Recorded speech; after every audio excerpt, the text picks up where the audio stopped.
da Associação Tocando em Frente, o canal onde você encontra diversos livros com acesso fácil e gratuito. Inscreva-se, curta, compartilhe. Vamos à leitura?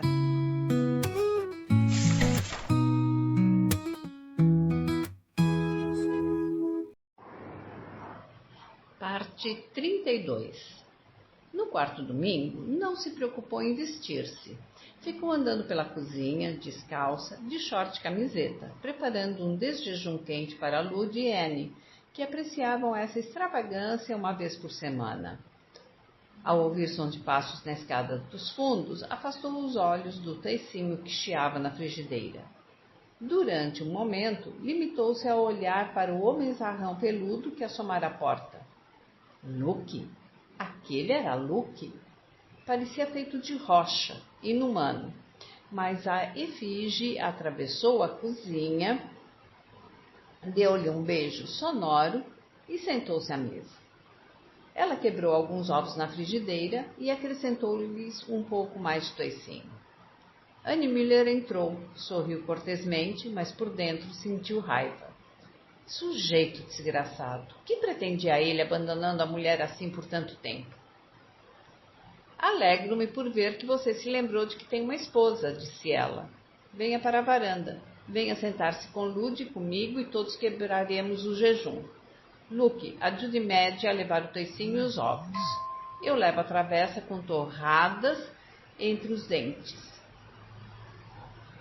Ludwig Müller nascera na Austrália, mas a ascendência alemã manifestava-se nele claramente. A complexão carnuda e vermelha, que não se dava bem com a combinação de cerveja e sol, a cabeça quadrada e grisalha, de olhos bálticos de um azul pálido. O casal gostava muito de Madge e considerava-se afortunado por haver conseguido seus serviços. Especialmente grato se mostrava Lud, vendo Anne muito mais feliz depois que aquela cabecinha de ouro começara a brilhar pela casa. Como vai o corte de cana, Luke? Perguntou, enchendo o prato de ovos de toicinho. Acreditaria em mim se eu lhe dissesse que gosto disso? Riu-se Luke, enchendo o seu também. Os olhos astutos de Lud pousaram no rosto bonito e ele fez um aceno afirmativo de cabeça. Acredito. Você tem o temperamento certo e o corpo certo para isso. O trabalho faz sentir-se melhor do que os outros homens, superior a eles. Amarrado à sua herança de canaviais, longe da vida acadêmica e sem possibilidades de trocar uma pela outra, Lud era um estudioso ardente da natureza humana. Lia grandes tomos grossos, encadernados em marroquim, que ostentavam nomes nas lombadas como Freud e Jung, Huxley e Russell. Eu já estava começando a pensar que você nunca mais viria ver Madge, disse Anne, espalhando manteiga de leite de búfala na torrada com a espátula. Só assim podiam ter manteiga por ali, mas era melhor do que nada. Ernie e eu resolvemos trabalhar aos domingos também durante algum tempo. Amanhã partiremos para Ingham. O que quer dizer que a pobre Madge não o verá com muita frequência. Ela compreende. Não serão mais que 2 anos e ainda teremos o período de inatividade do verão. Diz Ernie que poderá conseguir trabalho para mim nas CSR de Sydney e, nesse caso, levarei Meg comigo. Por que precisa trabalhar tanto, Luke? Perguntou Anne. Quero juntar dinheiro para minha propriedade no oeste, nos arredores de Quinuna. Madge não lhe contou? Receio que a nossa Madge não goste muito de falar sobre assuntos pessoais. Conte-nos você, Luke. Os 3 sentados observaram um jogo de expressões no rosto curtido, forte, no brilho dos olhos tão azuis. Desde que ele chegara, antes do desjejum, Madge não dissera uma palavra a ninguém. E Luke falou, sem se cansar, do maravilhoso país que ficava atrás do além, do capim, dos grandes grous cinzentos, chamados brougas, que andavam com passarinhos miúdos, delicados, na poeira única da estrada de Quinuna, dos milhares e milhares de cangurus voadores, do sol quente e seco. E um dia destes, logo logo, um naco de tudo isso será meu. Meg já juntou algum dinheiro e, no ritmo em que estamos trabalhando, não levará mais do que 4 ou 5 anos. Antes até, se eu me contentasse com um lugar mais pobre. Mas sabendo que posso ganhar cortando cana, creio que cortarei um pouco mais e conseguirei um pedaço de terra realmente decente. Inclinou-se para a frente, com as grandes mãos cobertas de cicatrizes em torno da xícara de chá. Sabem que quase ultrapassei a marca de Erne no outro dia? Cortei 11 toneladas num dia só. O assobio de Lud era genuinamente admirativo, e eles se empenharam numa discussão de marcas. Maddie sorveu o chá preto e forte, sem leite. Luke, primeiro eram 2 anos, agora já são 4 ou 5, e quem sabe quantos serão na próxima vez em que ele mencionar um período de anos. Luke gostava daquilo, não havia dúvida possível. Teria ele a coragem de abandonar tudo quando chegasse a ocasião? Teria?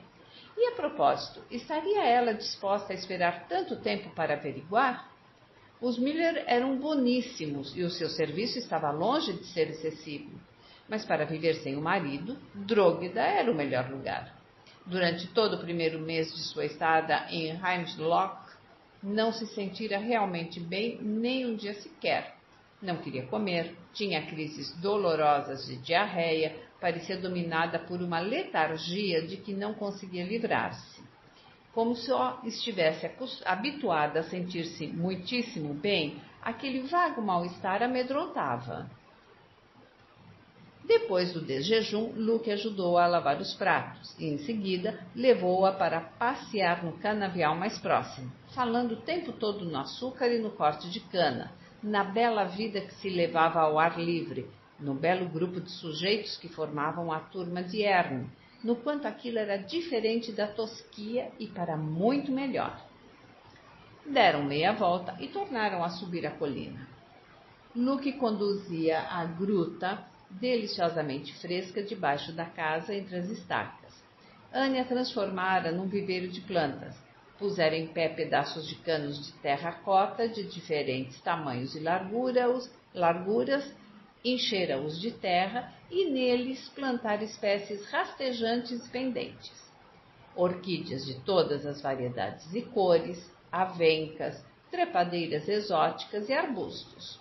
O solo fofo recendia a pó de serragem. Grandes cestos de arame pendiam das pequenas vigas, em cima, cheios de orquídeas, samambaias ou tuberosas. Fetos em chachins de córtice cresciam nas estacas. Magníficas begônias, em dúzias de cores brilhantes, floresciam ao redor das bases dos canos. Aquele era o retiro favorito de Maddie, única coisa de Heimdallok que ela preferia a tudo que havia em Dróguida.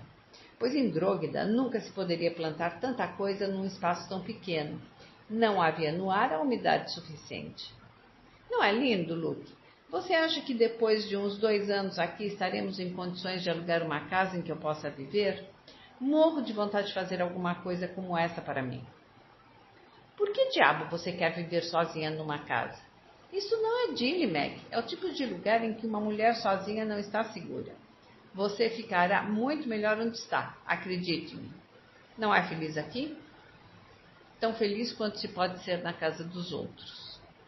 Ouça, Meg, você agora precisa contentar-se com o que tem até mudarmos para o oeste. Não podemos gastar dinheiro para alugar casas e você viver no bem bom e ainda por cima economizar. Está me ouvindo? Estou, Luke. A sua perturbação era tanta que ele não fez o que pretendia quando a levou para baixo da casa, isto é, beijá-la. Em vez disso, pegou-lhe uma palmada na bunda que doeu um pouco mais para ser casual e desceu pela estrada até onde deixara a bicicleta encostada numa árvore. Pedalara 32 quilômetros para vê-la sem gastar dinheiro em passagem de trem e de ônibus, o que queria dizer que teria de pedalar mais 32 na viagem de volta. Pobrezinha, disse Anne a Lud, eu seria capaz de matá-lo. Janeiro chegou e se foi, o mês mais fraco do ano para os cortadores de cana. Mesmo assim, nem sinal de Luke. Ele falara em levar Maddie a Sydney, mas ao invés disso, fora a Sydney com Erne e sem ela. Arne era solteiro e tinha uma tia que morava em Roselli, a uma distância da CSR que se podia percorrer a pé. Nada de passagens de bonde, era preciso poupar. No interior dos gigantescos muros de concreto das refinarias, como fortaleza sobre o morro, um cortador com boas relações poderia conseguir trabalho. Luke e Erin passavam o tempo empilhando sacos de açúcar e, nas horas de folga, nadando ou fazendo surf. Em Dungley, com os Millers, Mad passou suando em bicas os meses da chuva, como chamavam a estação das monções. A seca durava de março a setembro, e embora não houvesse exatamente seca nessa parte do continente, em confronto com a chuva, era divina. Durante a chuva, os céus se abriam e vomitavam água, não o dia todo, mas em acessos e arrancadas. Entre os dilúvios, a terra fumegava e grandes nuvens de vapor branco subiam da cana, do solo, da mata, das montanhas. E à proporção que o tempo passava, Mad sentia uma saudade cada vez maior de casa. Sabia agora que North Queensland nunca seria um lar para ela. Em primeiro lugar, não se habituava ao clima, talvez por haver passado a maior parte da vida em clima seco. Em segundo lugar, odiava a solidão, a falta de amizade, a implacável sensação de letargia. Odiava a vida prolífica dos insetos e répteis que lhe convertiam todas as noites numa verdadeira provação com sapos gigantes, tarântulas, baratas, ratos. Nada parecia mantê-los afastados da casa.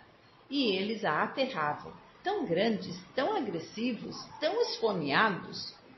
Odiava sobretudo o Duni, que era não só o termo de gíria para indicar toalete, mas também o diminutivo de Dungley para grande permanente gáudio do povo local, que vivia fazendo trocadilhos com a palavra. Mas um Duni de Duni deixava qualquer um de estômago virado, pois naquele clima em ebulição, os buracos na terra estavam fora de cogitação, por causa da febre tifoide e de outras febres entéricas. Em vez de ser um buraco no chão, o Dune de Dune era uma lata fedorenta de estanho alcatroado e, à proporção que se enchia, começava a fervilhar de larvas e vermes barulhentos. Uma vez por semana substituía-se a lata cheia por outra vazia, mas uma vez por semana não era o bastante. Todo o espírito de Mad se rebelava contra a casual aceitação dessas coisas como normais. Uma vida inteira que passasse em North Queensland não a reconciliaria com elas. Melancolicamente, no entanto, refletia que, com toda a probabilidade, ali passaria uma existência inteira, ou pelo menos até que Luke, envelhecendo, já não pudesse cortar cana. Por mais que almejasse voltar a Drógueda e sonhasse com seu regresso, o orgulho não lhe permitiria confessar à família que o marido pouco ligava para ela.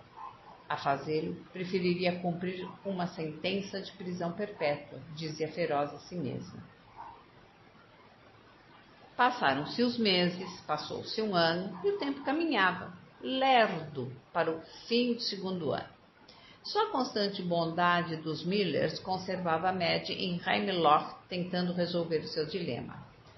Se tivesse escrito pedindo dinheiro a Bob para a passagem de volta, ele o teria mandado no dia seguinte por telegrama, mas Mad não tinha coragem de contar à família que Luke a mantinha sem um tostão na bolsa.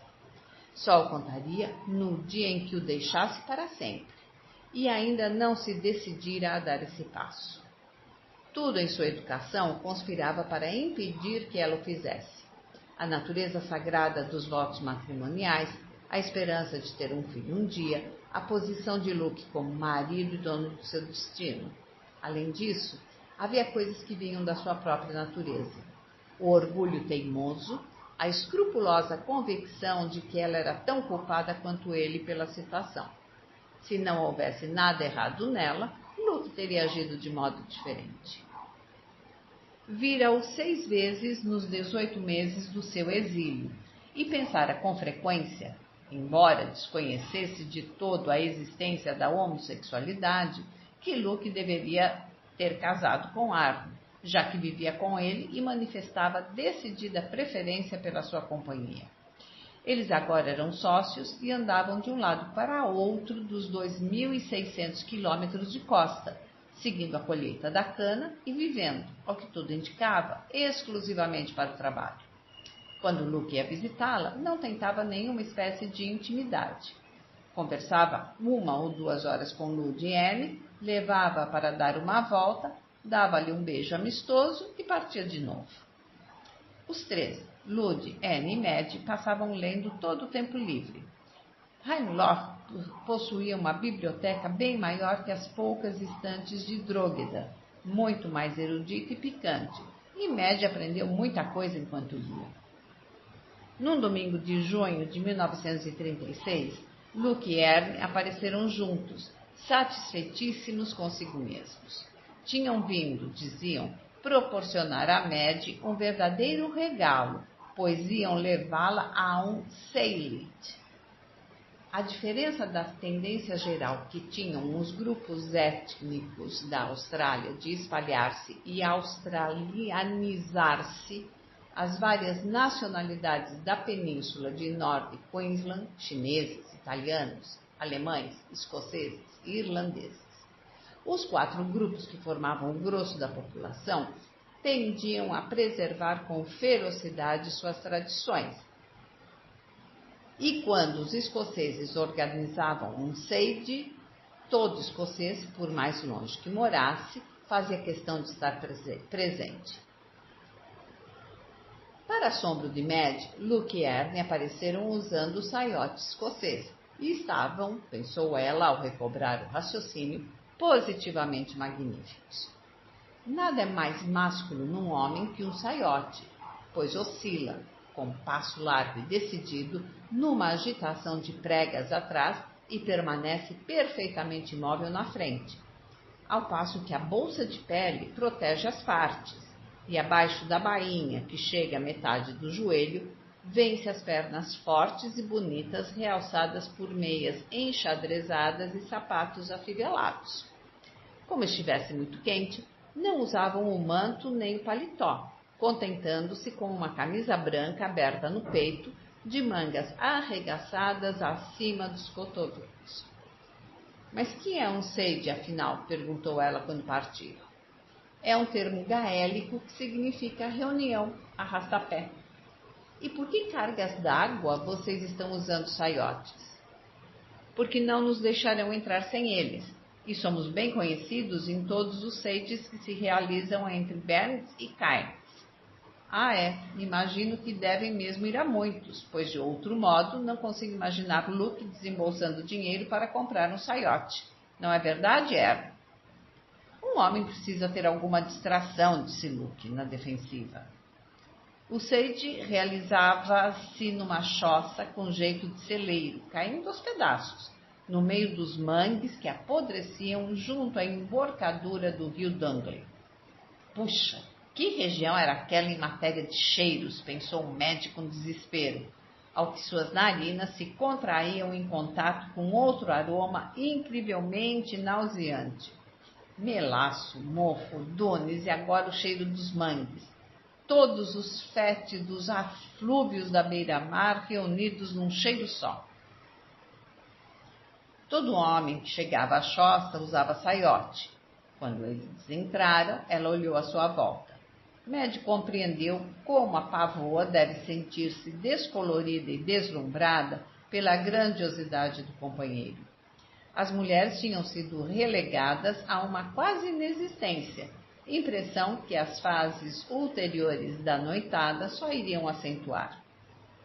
2 tocadores de gaita de foles, que ostentavam o xadrez escocês complexo de fundo azul claro, do clã Anderson, em pé num estrado mal seguro na extremidade do recinto, tocavam uma alegre música escocesa em perfeita sincronia.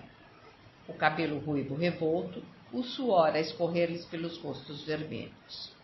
Alguns pares dançavam, mas a maior parte da ruidosa atividade parecia concentrar-se num grupo de homens que distribuíam copos do que só podia ser o uísque escocês. Madge sentiu-se atirada a um canto com outras mulheres e contentou-se em ficar ali, fascinada.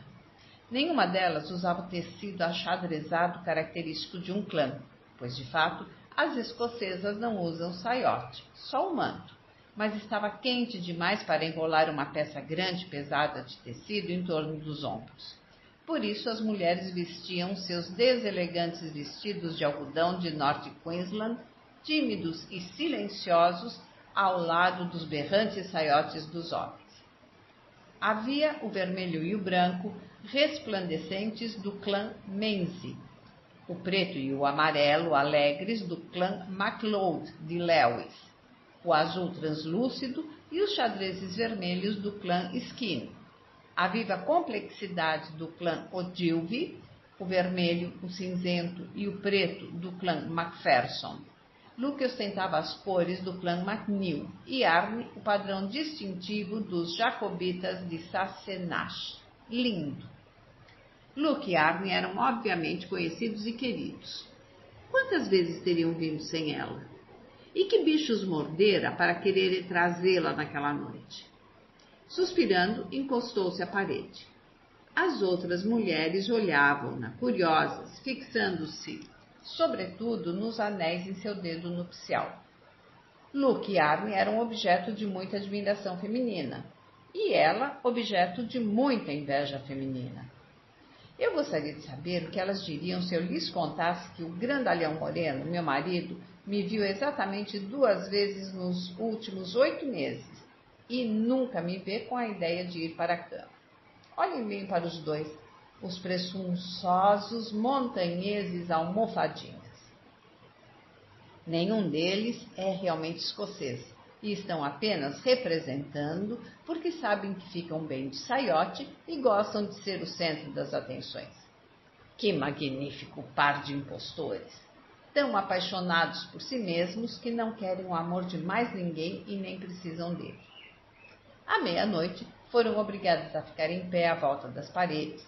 Os tocadores de gaita de fole executaram os primeiros acordes de Caberfight e a dança séria começou. Durante o resto da sua vida, sempre que ouvia um som de gaita de fole, Madge voltava mentalmente àquela choça. Até o rodopio de um saiote escocês produzia esse efeito.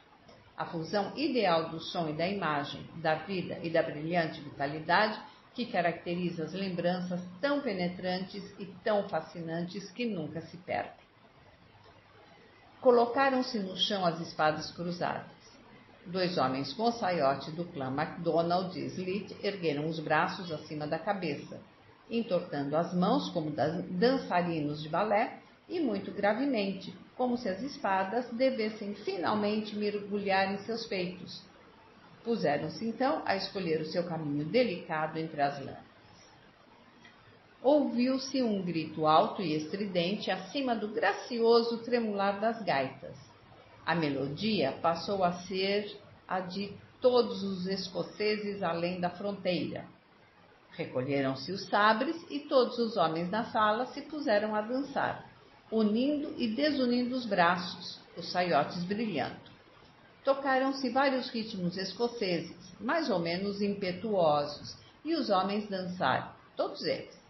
O barulho dos pés que sapateavam nas tábuas do soalho ecoava entre os caibros do telhado, as fivelas dos sapatos cintilavam, e cada vez que o ritmo se alterava, alguém atirava a cabeça para trás e emitia o grito estridente, ululante, dando início a uma sucessão de gritos de outras gargantas exuberantes. As mulheres, esquecidas, observavam. Eram quase 4 horas da manhã quando Seilid terminou. Lá fora não havia o frescor adstringente de Blair Atoll, nem de Skye, mas o torpor de uma noite tropical. A lua grande e pesada arrastava-se ao longo das cintilantes extensões do firmamento e pairava sobre a paisagem o miasma fétido dos mangues. Todavia, quando Arne os levava embora no velho Ford resfolegante, a última coisa que Madge ouviu foi o lamento arrastado e cada vez mais distante de Flores da Floresta, despedindo-se dos foliões e mandando-os de volta para casa. Casa. Onde era sua casa? Então, gostou? Perguntou Luke. Eu teria gostado mais se tivesse dançado mais, respondeu ela. Ora essa, não sei, Lid. Deixe disso, Matt. Só os homens podem dançar. Nós, aliás, fomos até muito condescendentes com vocês, mulheres, deixando-as dançar um pouquinho. O que me parece é que só os homens fazem muitas coisas, principalmente quando são coisas boas, agradáveis. Então me desculpe, revidou Luke, formalizando-se. Aqui estava eu, pensando que você talvez gostasse de uma mudançazinha e por isso a trouxe. Afinal, eu não tinha nenhuma obrigação de fazê-lo e você sabe disso. E se não se mostrar agradecida, não a trarei de novo. Provavelmente você não tem nenhuma intenção de fazê-lo, respondeu Maddie. Não lhe convém me admitir em sua vida. Aprendi muita coisa nestas últimas horas, mas não creio que seja o que você pretendia me ensinar. Está ficando cada vez mais difícil me enganar, Luke. Na verdade, estou farta de você, farta da vida que levo, farta de tudo. Shhh! Sibilou ele escandalizado. Não estamos sós. Então fiquemos sós, respondeu ela. Quando terei a oportunidade de vê-lo a sós por mais do que alguns minutos? Arn parou no sopé da colina de Heimloch, sorrindo compreensivamente para Luke. Vá, companheiro, disse ele. Vá com ela até lá em cima. Esperarei aqui por você. Não se apresse. Estou falando sério, Luke, disse Maddie, assim que se viraram fora do alcance de Arn. Minha paciência está acabando, entendeu? Sei que prometi lhe obedecer, mas você também prometeu me amar e me tratar com carinho, de modo que somos dois mentirosos. Quero voltar para Drógheda. Ele pensou nas 2.000 libras por ano que deixariam de ser depositadas em seu nome. Oh, Mad, disse com expressão consternada. Ouça, querida, não será para sempre. Prometo. E neste verão vou levá-la a Sydney. Palavra de um O'Neill. Vai vagar um conjunto de quartos na casa da tia de Erne, e ali podemos viver 3 meses e passar uma temporada maravilhosa. Deixe-me cortar cana por mais um ano ou coisa que o valha, que depois compraremos nossa propriedade e nos instalaremos. Tá bem? A lua iluminou o rosto dele. Luke parecia sincero, perturbado, ansioso, contrito, e muito parecido com Ralph de Fricassar. Maddie abrandou-se, pois ainda queria os filhos dele. Está bem, concordou ela. Mais um ano. Mas vou lhe cobrar a promessa de Sydney, Luke. Por isso não se esqueça. Uma vez por mês, Maddie escrevia uma carta respeitosa à mãe e aos irmãos, cheia de descrições de North Queensland, num tom cuidadosamente bem-humorado, nunca aludindo a quaisquer divergências entre ela e Luke. Sempre o velho orgulho. Pelo que constava, em Drógheda, os Millers eram amigos de Luke, em cuja casa ela se hospedava porque Luke viajava muito. Sua genuína afeição ao casal transparecia em cada palavra que escrevia sobre os dois, de modo que ninguém em Drógheda ficou preocupado. Só os entristecia o fato de que ela nunca os visitava. Mas como poderia ela contar-lhes também que o seu casamento com Luke O'Neill assumira aspectos tão lamentáveis? De vez em quando criava coragem e inseria uma pergunta casual sobre o bispo Ralph, e com frequência ainda menor, Bob se lembrava de transmitir o pouco que sabia, por intermédio de Fi, a respeito do bispo. Até que um belo dia recebeu uma carta cheia de notícias suas. Ele chegou um dia inesperadamente, Maddie, dizia a carta de Bob, parecendo meio perturbado e abatido. Devo dizer que ficou desconcertado quando não a encontrou. E ficou louco da vida porque não lhe contamos nada sobre você e Luke. Mas quando mamãe lhe disse que você fez pé firme e não nos deixou contar-lhe, calou-se e não disse mais nada. Creio que sentiu mais falta de você do que de qualquer um de nós. E imagino que isso seja muito natural, porque você passou mais tempo com ele do que com todos nós. E acho que ele sempre pensou em você como uma irmãzinha. Ele andava por aí, coitado, como se não pudesse acreditar que você não apareceria de um momento para o outro. Também não tínhamos um único retrato seu para mostrar-lhe, e nunca pensei no caso até que ele pediu para vê-los, Mas agora me parece engraçado que você não tenha tirado nenhum retrato do casamento. Ele perguntou se você tem filhos e eu disse achar que não. Você não tem, não é, Maddie? Quanto tempo faz agora que está casada? Já não vai para 2 anos? Deve ser isso, porque estamos em julho.